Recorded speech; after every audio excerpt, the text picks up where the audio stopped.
अस्सलाम वालेकुम नाजरीन। आज 2 जनवरी 2026 है और दिन है जुमे का। राना सनाउल्लाह साहब और ख्वाजा आसिफ साहब यूं समझ लें कि इमरान खान साहब के कदमों में ढेर हो गए हैं।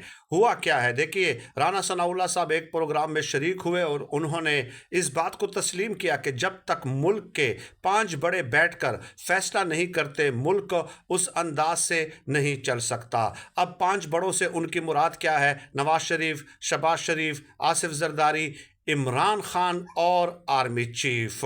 इमरान खान साहब का उन्होंने इशारा भी किया और ये बात तस्लीम करना कि इमरान खान साहब के बगैर मुल्क नहीं चल सकता। जब तक वो तैयार नहीं होते, अपने मौक़िफ़ में नरमी नहीं लाते, उस वक्त तक मुल्क नहीं चल सकता। आगे जाके उन्होंने कहा कि ये जो उनके सोशल मीडिया अकाउंट्स हैं, ये जो इदारों के क़यादत को निशाना बनाते हैं, उन्हें इसको रोकना होगा और इस बात से उनकी जान खुलासी नहीं होनी कि वो उनके कंट्रोल में नहीं है। यानी कि मसला क्या हुआ कि नाम नहीं लेना तो फिर मसला हल हो सकता है। ख्वाजा आसिफ साहब से जब पूछा गया तो उन्होंने भी कहा कि ये बात दुरुस्त है कि जब तक ये 5 बड़े मिलकर जो है वो फैसला नहीं करते, मईशत नहीं चल रही। उन्होंने इस बात को तस्लीम कर लिया कि मईशत नहीं चल रही। तो गोया इमरान खान साहब का रजामंद होना ज़रूरी है।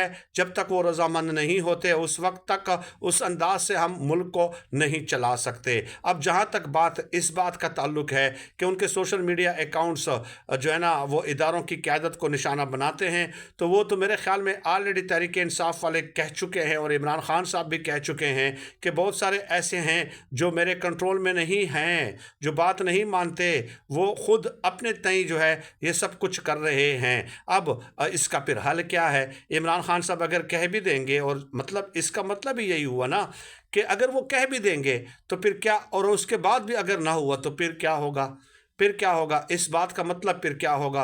तो ये जो एक ऐसा मसला है, एक ऐसी आड़ है कि ये ना करने वाली बात हो गई हुकूमत की तरफ से।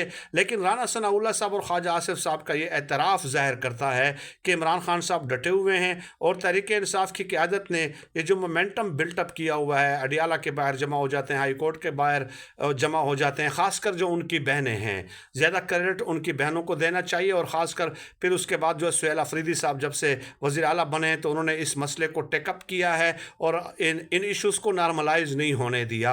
बहरहाल ये इमरान खान साहब की हैसियत को तस्लीम करने वाली बात है, वरना इससे पहले जब नवाज शरीफ साहब थे तो उनके हवाले से तो कोई ऐसी बात किसी ने भी नहीं की, बल्कि उन्होंने तो हमेशा की तरह इसी में ही अपनी आफियत और खैरियत जानी कि वो मुल्क से बाहर फ़रार हो जाए, और उन्होंने वही रास्ता इंतखाब किया। इमरान खान साहब यहाँ पे डटे।